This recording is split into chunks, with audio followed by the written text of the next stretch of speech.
সাইডা ভাত খাম ওইরই তো দুধ দেয় এই ডাঙ্গর নসিব নেই। আমি কাজ করতে গেছে যদি আল্লাহ মিলে তো ঈদ করতে পারবো আর নাইলে করতে পারবো না। পুরান কাগজ যা আছে তা নিয়ে ফিনটা নামাজ পড়ুম আর কি। আনা করে কিস্তি মিস্তি মিলিয়া দিলি তো দিলে তো গিয়া সুরিয়া আনি। বৃদ্ধা সকিনা খাতুন বিয়ের পর থেকেই জেলেপল্লীর বাসিন্দা। স্বামী ও 2 সন্তান পেশায় জেলে। তবে অভয়াশ্রমে টানা 2 মাসের নিষেধাজ্ঞার কারণে পরিবারের সবাই এখন বেকার। তাই তার পরিবারে চলছে নিদারুণ আর্থিক সংকট।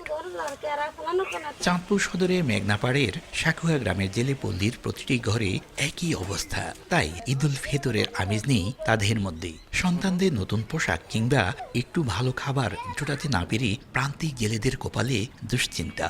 সাইডা ভাত খাম ওইরই তো দুধ দেয় আর ঈদ হয়েছে দূরে এই ডাঙ্গর নসিব নেই। স্বামী রাত্রত বাড়া থাকে, স্বামী কাজ করতে গেছে যদি আল্লাহ মিলে তো ঈদ করতে পারবো আর নাইলে করতে পারবো না। নদী জাল বইলে বন্ধ, এখন আমাকে চলতে ফিরতে অনেক কষ্ট। পুরান কাগজ যা আছে তা নিয়ে ফিনটা নামাজ পড়ুম আর কি।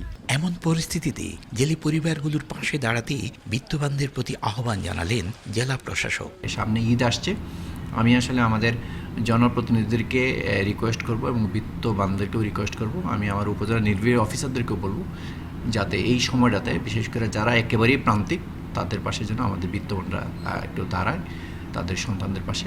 চাঁদপুরের পদ্মা ও মেঘনায় মাছ ধরে জীবিকা নির্বাহ করে অর্ধলাখ জেলে। তবে সরকারি তালিকাভুক্ত 40,005 জন জেলেকে নিষেধাজ্ঞাকালীন 40 কেজি হারে খাদ্য প্রণোদনা চাল দেওয়া হয়েছে। ফারুক আহমদ, সময় সংবাদ, চাঁদপুর।